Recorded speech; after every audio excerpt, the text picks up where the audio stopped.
I'm in my third trimester of my first pregnancy, a wild pregnancy, and I want to share with you all why I drink raw milk and why raw milk is a very safe food. So when I say raw milk, I'm talking milk that has come from grass-fed, pasture-raised cows. It has not been processed, pasteurized, or homogenized, okay?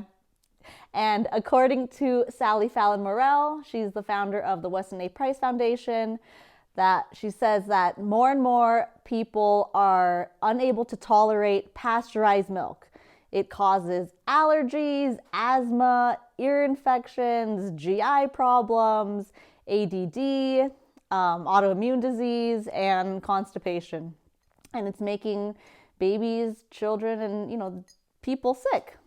In the Nourishing Traditions book of Baby and Child Care, according to the FDA, consuming raw milk is dangerous for your health and especially dangerous for pregnant women. What these government agencies don't tell you is that the dangers of raw milk is greatly exaggerated and the reports associating raw milk with illness are highly biased. And according to Lily Nichols, author of Real Food for Pregnancy, most of the conventional foods to avoid are of animal origins. However, vegetables and fruits can be just as risky. They're not a guaranteed safe food choice. Plant foods, mostly fresh fruit and leafy vegetables, are the cause of 46% of food poisoning cases.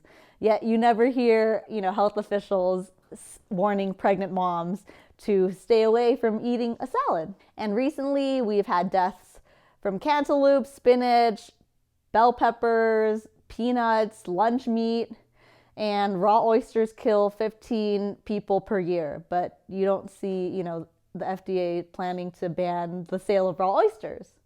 So in a lot of states, raw milk is actually, selling raw milk is illegal. Pasteurized milk can still be contaminated during handling or storage, and raw milk is under such strict scrutiny in the United States that many actually have bacterial counts far, far lower than commercial producers who can rely on pasteurizations to kill bad bacteria. And what I want to share with you is what's so cool about raw milk is that it has its own built-in protective system. So raw milk has an enzyme called Lactoperoxidase, and it uses hydrogen peroxide, which is produced by another enzyme. It's like a heat-seeking missile, and it uses free radicals to seek out and destroy pathogens. So it's in all mammalian secretions, it's in our saliva, it's in our tears. So if you have a cut, licking it or sucking on it is actually good because it's antimicrobial from that lactoperoxidase in our saliva. And as stated by Sally Fallon Morell again, she calls raw milk white blood because it contains everything blood has except red blood cells.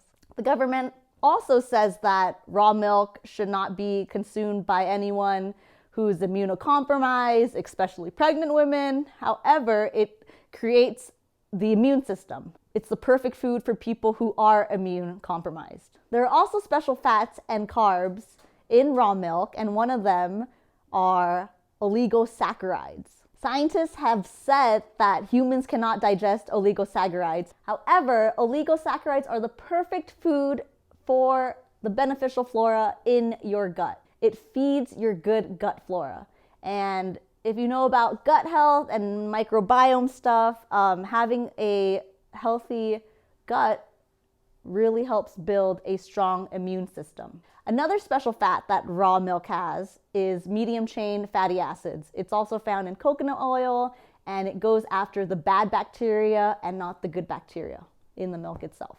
So in raw milk, there's a 5-fold protective system. 1, it destroys pathogens in the milk. 2, it stimulates the immune system. 3, builds a healthy gut wall. 4, prevents absorptions of pathogens and toxins in the gut. 5, ensures assimilation of all the nutrients. The next thing I want to share with you is what happens to the vitamins and minerals in the milk when it's pasteurized. So research shows that many vitamins and minerals are lost during pasteurization and are poorly absorbed after heat treatment. And I'm going to share a few examples with you. So we know raw milk has calcium, and calcium in raw milk and pasteurized milk are the same, but the body uses calcium from raw milk much more effectively. There's folate in milk. We know how important that is, pre-conception, during pregnancy as well. And the carrier protein for folate is inactivated during pasteurization. And there's vitamin B12. Vegans and vegetarians will find it challenging to get this vitamin because it's only found in animal foods.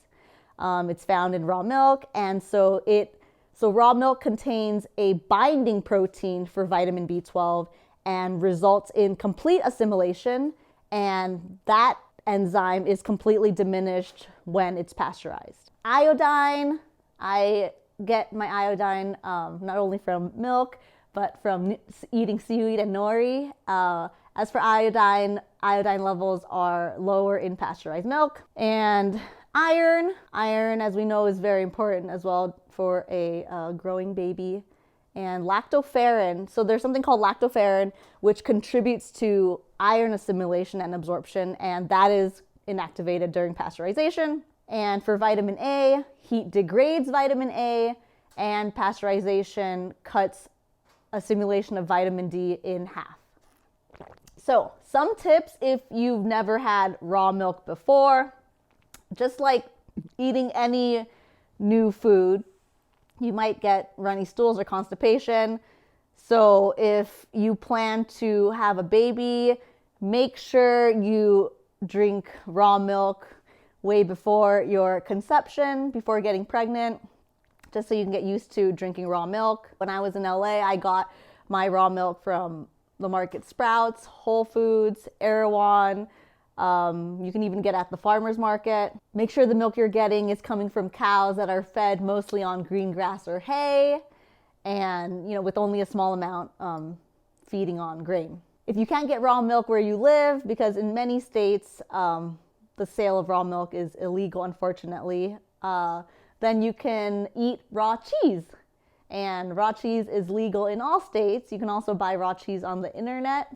And as a pregnant woman, the goal is to consume at least 1,500 milligrams of calcium per day. So that would be like 5 cups of raw milk, 6 to 8 ounces of raw cheese. I love starting my mornings with 2 cups of raw milk. It gets me satiated, gets me going. And if you obtain calcium from other foods, then 4 cups of raw milk is fine, and 4 to 6 ounces of raw cheese should be adequate. And if you're really just completely intolerant of all dairy, including raw and fermented dairy products, then at least get your calcium from bone broth, anchovies, or sardines. I love making a good sardine melt. I actually have a video on how to make a sardine melt that I can link below in the description. And last thing, the great thing about raw milk is that it doesn't have like an expiration date.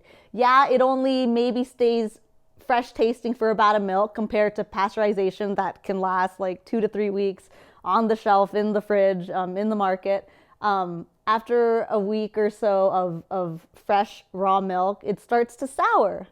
But don't throw it away once it sours. I sometimes give it to my dogs, which is great for them. I'll put it in my smoothies. I'll also put it to replace like buttermilk when I make pancakes. And then when raw milk sours, it can also be cultured into buttermilk, kefir, and yogurt.